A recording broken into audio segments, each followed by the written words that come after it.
ಕರ್ತನಲ್ಲಿ ಸಭಿಕರೇ, ನಿಮ್ಮೆಲ್ಲರಿಗೂ ನಾನು ಯೇಸು ಕ್ರಿಸ್ತನ ಮಧುರವಾದ ಹೆಸರಿನಲ್ಲಿ ವಂದನೆಗಳನ್ನು ಸಲ್ಲಿಸ್ತೇನೆ.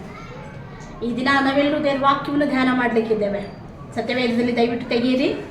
ಧರ್ಮೋಪದೇಶ ಕಾಂಡ 4ನೇ ಅಧ್ಯಾಯ 7ನೇ ವಚನ ಹೇಳುತ್ತದೆ, ನಾವು ನಮ್ಮ ದೇವರಾದ ಯೆಹೋವನಿಗೆ ಮೊರೆಯಿಡುವಾಗೆಲ್ಲ ಆತನು ಸಮೀಪವಾಗಿಯೇ ಇದ್ದಾನಲ್ಲ. ಎಂಥ ಅದ್ಭುತವಾದ ಮಾತು! ಆತನು ಹತ್ತಿರದಲ್ಲೇ ಇದ್ದಾನಲ್ಲ. ನಿಮ್ಗೆ ಗೊತ್ತಿಲ್ವಾ?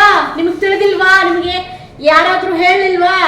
ಪ್ರತಿ ಸಾರಿ ಎಲ್ಲೆಲ್ಲೋ ಹುಡುಕುವಂತಹ ಕರ್ತನು, ಎಲ್ಲೆಲ್ಲೋ ನೀವು ತಿರುಗಾಡುವಂತಹ ವಿಷಯಗಳು, ಅಯ್ಯೋ ಅವರಿಗೆ ಹೇಳಿದ್ರೆ ಸಮಾಧಾನ ನಿಮಗೆ ಸಿಗ್ತದೆ, ಇವರಿಗೆ ನನ್ನ ವೇದನೆ ತಿಳಿಸಿದ್ರೆ ಈಗೋ ಸ್ವಲ್ಪ ಹೊತ್ತು ನನ್ನ ಮನಸ್ಸಿಗೆ ಸಮಾಧಾನ ತೃಪ್ತಿ, ಈಗೋ ನಾನು ಅದನ್ನು ಮಾಡಿದ್ರೆ ಚೆನ್ನಾಗಿತ್ತು ಎನ್ನುವುದು ಅಂದುಕೊಳ್ಳುವಂಥ ಹೃದಯದ ಆ ಒಂದು ತವಕಗಳು, ಇದೆಲ್ಲವನ್ನು ಬದಿಗಿಟ್ಟು ನೀನು ಒಂದು ಸಲ ಕರ್ತನನ್ನು ನೀನು ಪ್ರಾರ್ಥನೆ ಮಾಡುವಾಗ ಮೊರೆಡುವುದಾದರೆ, ಇದರ ವಾಕ್ಯ ಬಹಳ ಸ್ಪಷ್ಟವಾಗಿ ತಿಳಿಸುವಂಥದ್ದೇನೆಂದರೆ, ಆತನು ನಿನ್ನ ಹತ್ರ ಇದ್ದಾನಲ್ಲ.